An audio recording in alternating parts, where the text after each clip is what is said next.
I remember this small grocery store in Idaho. Nothing fancy, just a simple place with wooden floors that creaked when you walked in. The owner, old Mr. Peterson, fascinated me. Every morning, he'd put on his pressed white shirt, adjust his tie in the foggy mirror behind the counter, and straighten up like he was running the finest establishment on Fifth Avenue. Now folks used to chuckle. Why is he dressing up to sell milk and bread? They'd say, but here's what got me thinking, Mr. Peterson wasn't dressing for the store he had. He was dressing for the store he was going to have. And sure enough, 20 years later, that little corner store became the biggest supermarket chain in 3 states. Something profound happens when you look in the mirror. Most people see what is the current circumstances, the present situation. But winners see what could be. They don't wait for success to start acting successful. They understand what I call the mirror principle. You become what you see yourself being long before the world catches up to your vision. Mr. Peterson taught me something extraordinary. Success isn't about waiting for your circumstances to change before you change. It's about changing yourself first and then watching as your circumstances race to catch up with your new identity. He didn't wait to become successful to act successful. He acted successful to become successful. And that's exactly what we need to understand about this game of life and success. The simple truth is, the outside world is nothing but a reflection of your inside world. When you change what you see in the mirror, you change what the world sees in you. Most people got it backwards. They're waiting for something external to change before they change their internal picture. And that's exactly where most people get stuck, right in that gap between where they are and where they want to be. The size of the gap isn't what matters. What matters is what you do while you're standing in it. Most people stand in that gap, look up at their dreams, and say, when I get there, then I'll start acting like a success. But they've got the whole thing backwards. Here's a story that changed my life. Years ago, I met a young man working as a janitor in a local high school. Every day, he'd mop those floors like he was polishing the marble in the finest hotel in Paris. He'd organize his cleaning supplies like they were precious inventory. One day, I asked him, why do you take such pride in this? You know what he told me? He said, I'm not practicing being a janitor. I'm practicing being a CEO. That young man understood something profound that most people miss. He understood that success isn't an event. It's a practice. And you don't practice success by waiting for it to arrive. You practice it right where you are with what you have. Have you ever noticed how a child learns to walk? They don't wait until they can walk perfectly to start trying. They don't say, well, when I can walk, then I'll get up. No, they get up, they fall down, they get up again, and they practice walking until they can walk. That's the power of mental rehearsal combined with physical action. Your mind doesn't know the difference between a real experience and one that's vividly imagined. That's why every great athlete practices their winning shot thousands of times in their mind before they ever take it on the court. Every great speaker rehearses their speech in their mind before they step onto the stage. Every great business person runs through successful negotiations in their head before they ever sit down at the table. But here's the key, and this is important. They don't just imagine it, they live it right now, today, in whatever circumstances they find themselves in. And that's the fundamental difference between winners and spectators. Spectators say, I'll believe it when I see it. Winners say, I'll see it when I believe it. Most people spend their whole lives waiting for the right moment to start living their dreams. They say, when I have enough money, then I'll start investing. When I have the perfect body, then I'll go to the beach. When my business is successful, then I'll start dressing for success. They're waiting for some external circumstance to change before they change who they are. But that's not how success works. Success isn't like a train that arrives at the station and then you hop on. Success is like a shadow. It follows what you do. And if you want to change your shadow, You don't manipulate the shadow. You change your actions. Look at your life right now. Where are you acting like a spectator, waiting for success to arrive before you start acting successful?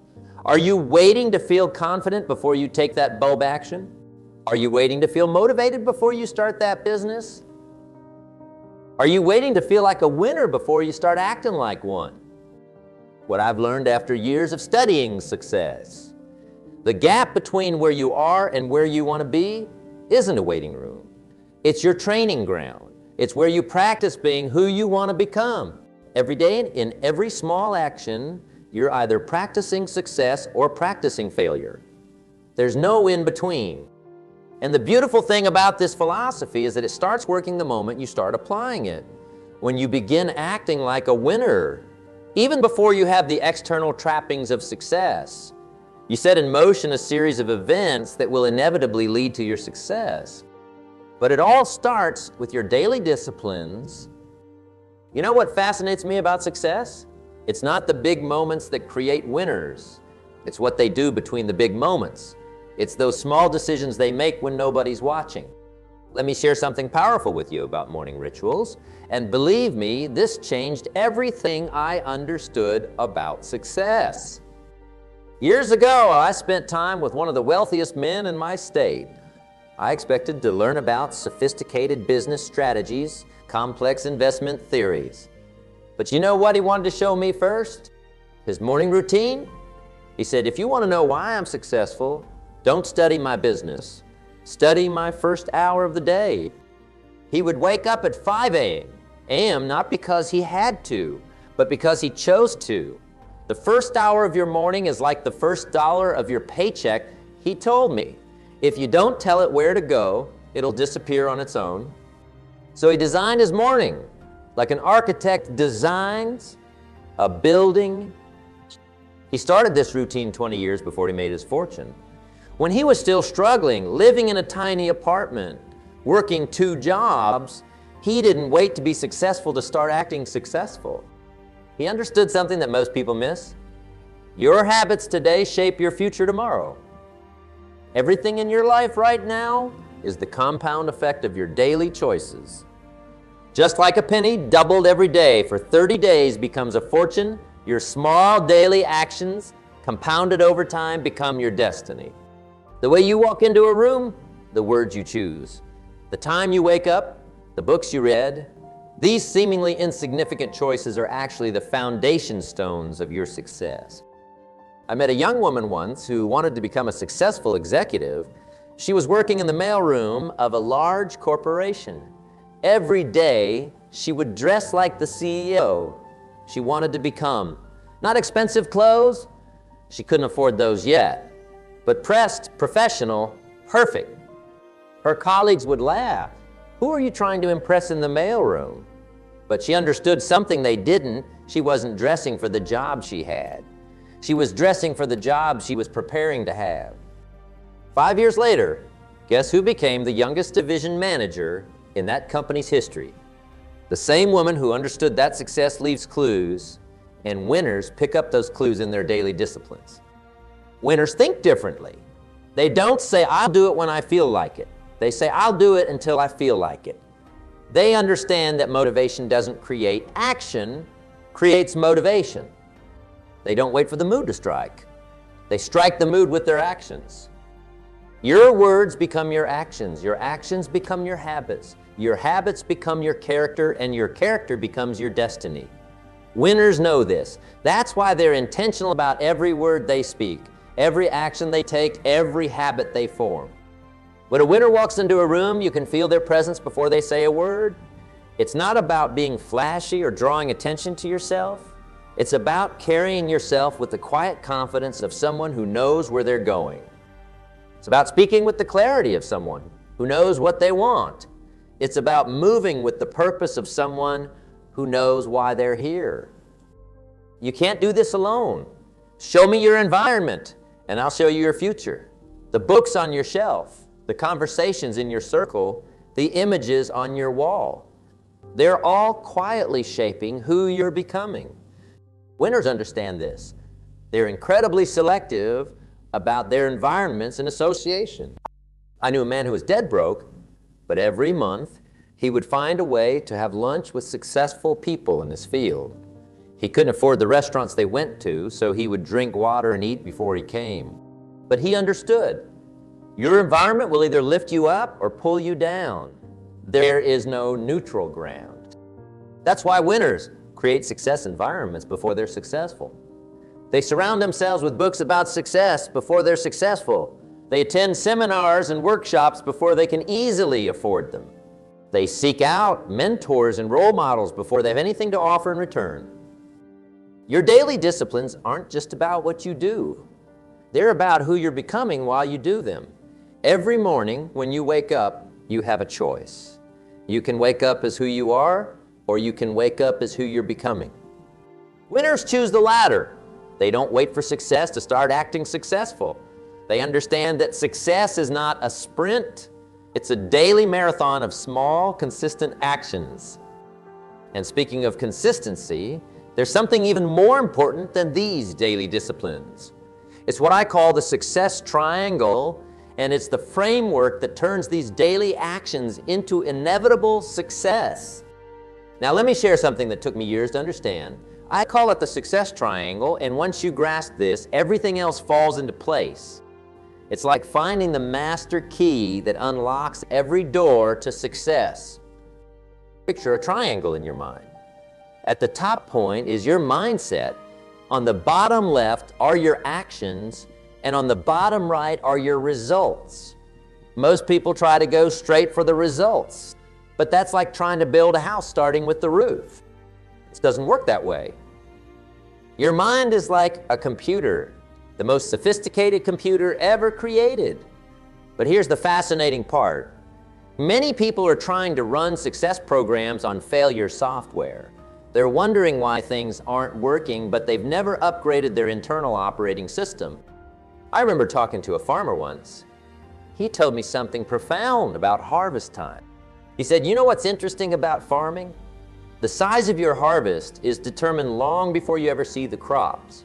It's determined by how you prepare the soil, what seeds you plant, and how you tend to them daily."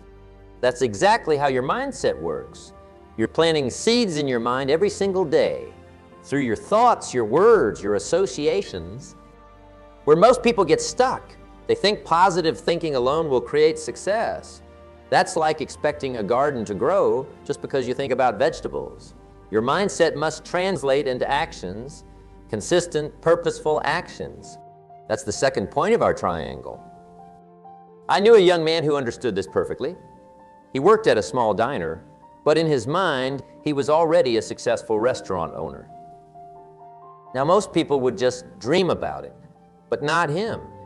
Every single day, he would show up early to study the restaurant's operations. He would read books about restaurant management during his breaks. He would practice creating recipes at home. He was taking massive action while others were just dreaming. Your actions are the physical manifestation of your mindset. They're how you vote for your future with your feet, not just your thoughts. But here's the key. Your actions must be consistent with your mindset. If you think like a winner, but act like a spectator, you're programming confusion into your success computer. Results. And this is where most people get discouraged. They don't understand what I call the delayed harvest principle. Just like that farmer doesn't plant seeds and come back the next day expecting a full harvest. You can't expect immediate results from your actions. There's a season for planting and a season for harvesting. The time in between, that's called growth season. That's when your character is being built. That's when your persistence is being tested. That's when most people quit. Right before their breakthrough. What makes the success triangle so powerful? Your mindset influences your actions. Your actions create your results. And your results reinforce your mindset. It's a continuous cycle of growth and improvement. When you understand this, you stop being discouraged by temporary setbacks, because you know that as long as you're maintaining the right mindset and taking the right actions, the results are inevitable. They might be delayed, but they cannot be denied. Every successful person you admire had to go through this same process. They had to align their mindset with their actions, and they had to persist until the results showed up. They didn't become successful and then start thinking and acting like a success. They thought and acted like a success until they became successful. And that brings us to something crucial, the price tag of success. Because everything worthwhile has a price, and understanding this price is what separates the dreamers from the achievers. Everything has a price tag. Right now in this room, you're paying a price. Whether you're paying the price of discipline or paying the price of regret, you're paying a price. But here's the fascinating part. The price of success is always less than the price of failure. Always. Let me tell you about two brothers I once knew. Same family, same opportunities, same starting point. One brother would wake up at 5 a.m. to read and study before work. The other would stay up late watching television and sleep in until the last possible minute. The first brother would invest in books and seminars, while the second spent his money on entertainment. Life's too short, he'd say. You need to enjoy yourself. 20 years later, one brother owns 3 successful companies. The other, still working the same job, still complaining about how life isn't fair. Now, here's what most people miss. They were both paying a price. One was paying the price of discipline, the other was paying the price of regret. But here's the key difference. The pain of discipline weighs ounces, while the pain of regret weighs tons. Most people want to negotiate the price of success. They look at the menu of life and say, I'd like the success, but could you remove the sacrifice? Could you hold the discipline? Could you make it a little easier? But success doesn't work that way. The price is the price. I learned this lesson from a mentor years ago. He said, success is like a grocery store. You can't say, I'd like these groceries, but I'll pay for them next week. You have to pay the price before you leave the store. The same is true with success. You have to pay the price before you enjoy the benefits. What's fascinating is that successful people do what unsuccessful people are unwilling to do. And usually, it's not the big dramatic things. It's the small daily disciplines that seem insignificant in the moment, but compound over time. It's getting up early when you want to sleep in. It's reading a book when you want to watch TV. It's making one more call when you want to call it a day. It's saving money when you want to spend it. It's being nice to people when you don't feel like it. These are the little prices successful people pay every single day. What separates winners from the rest? They understand the concept of paying the price in advance. Most people want to be successful first and then start acting successful. Winners understand that you have to act successful first, pay the price first, and then success follows. I remember meeting a successful businessman who started with nothing. He told me for the first 5 years of my business, I worked like I was making $1 million when I was barely making minimum wage. My friends thought I was crazy. Why work so hard for so little? They'd ask, but I wasn't working for what I was making. I was working for what I was becoming. That's the secret most people miss. The price you pay isn't just for what you get. It's for who you become in the process. When you pay the price of discipline, you're not just buying success, you're buying transformation. And here's something else about the price tag of success. It must be paid in full, and it must be paid in advance. You can't put success on a payment plan. You can't say, I'll start working hard once I see some results. That's like saying, I'll start putting gas in my car once it starts moving. The good news is, once you understand this principle, life becomes simpler. Not easier, but simpler. Because now you know that every time you face a choice between comfort and growth, between immediate pleasure and long-term success, you're standing at a crossroads. And the path you choose will determine not just where you end up, but who you become. Creating an environment that supports paying these prices, because your environment will either support your success or sabotage. I want to tell you something crucial about success that most people never figure out. Your environment is either lifting you up or pulling you down. There's no neutral ground. It's like gravity. It's always working, whether you think about it or not. Let me share a personal story that changed my entire perspective. Years ago, I visited the home of a very successful friend. What struck me wasn't his beautiful house or his fancy car in the driveway. It was his library. One entire wall was filled with books, dog-eared, marked up, studied books. I asked him, "Have you read all these?"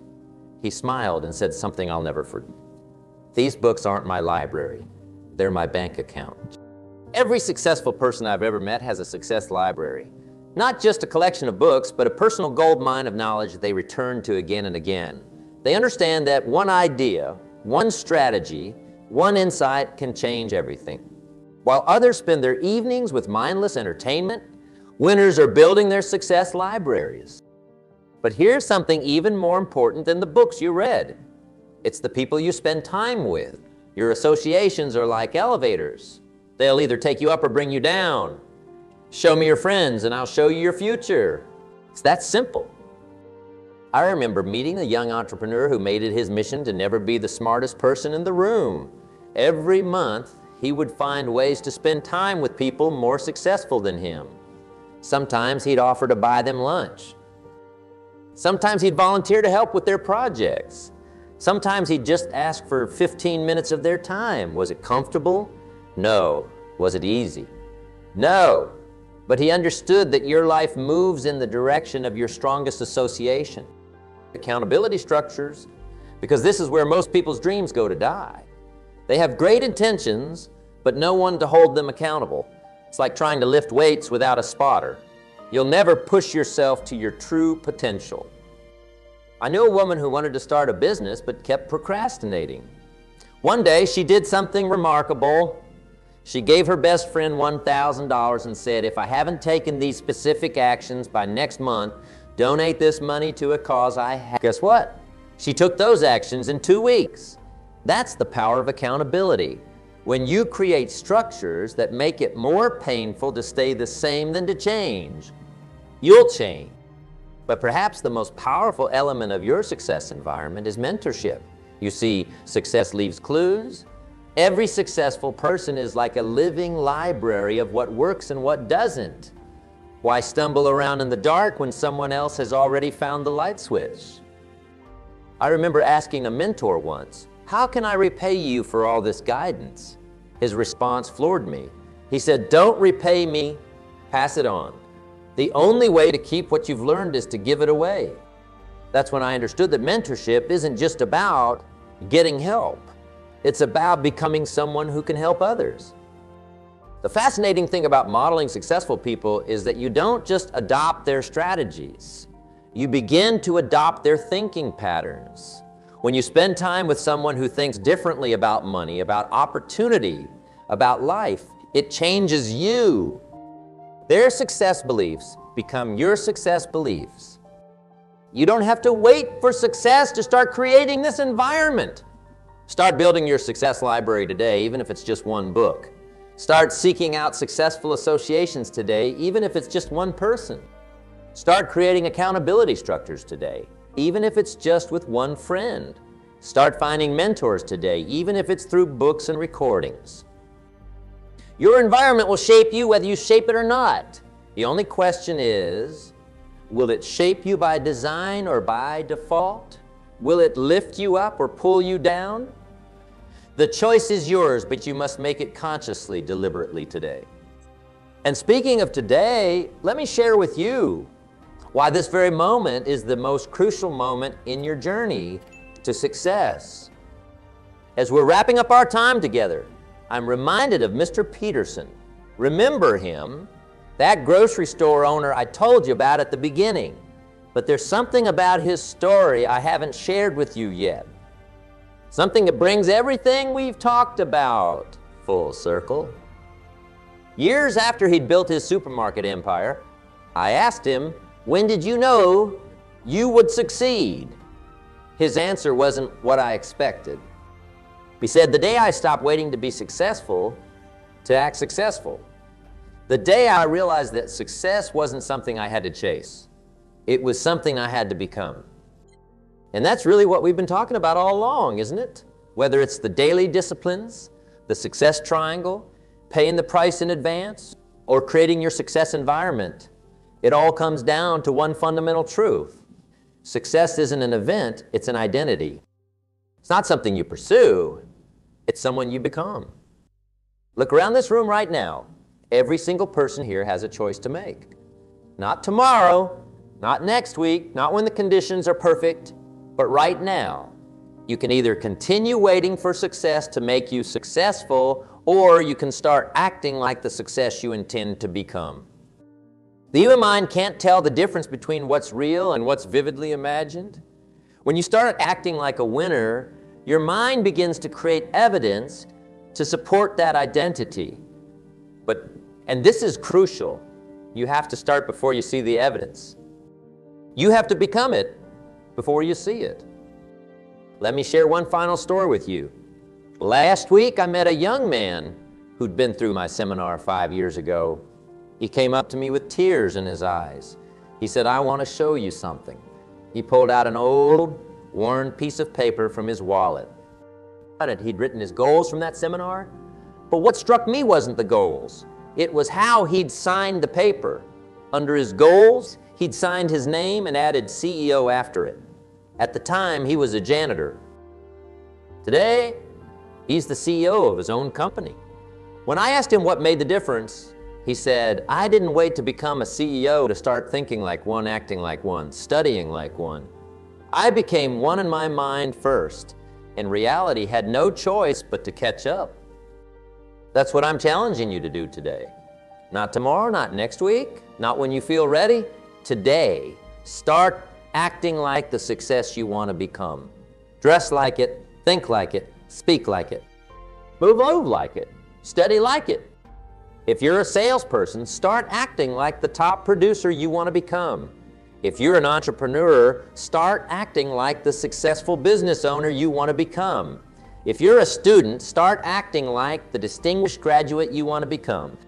Remember, everything we've discussed, the daily disciplines, the success triangle, the price tag of success, your environment, they're all tools to help you become who you need to be. But tools without action are just good intentions.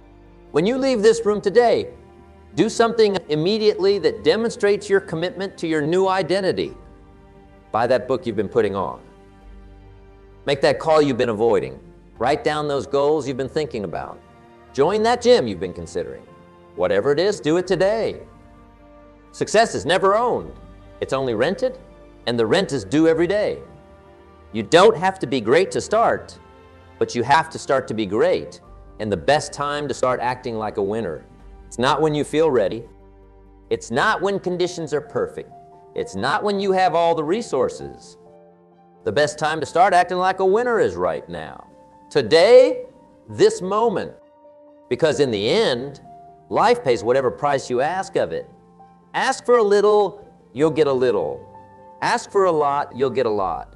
But whatever you ask for, you must first become the person worthy of receiving it. So I'll ask you one final time. Are you ready to stop waiting for success to make you successful? Are you ready to become the person you were meant to be? Your future is waiting, and it's waiting for the person you decide to become today.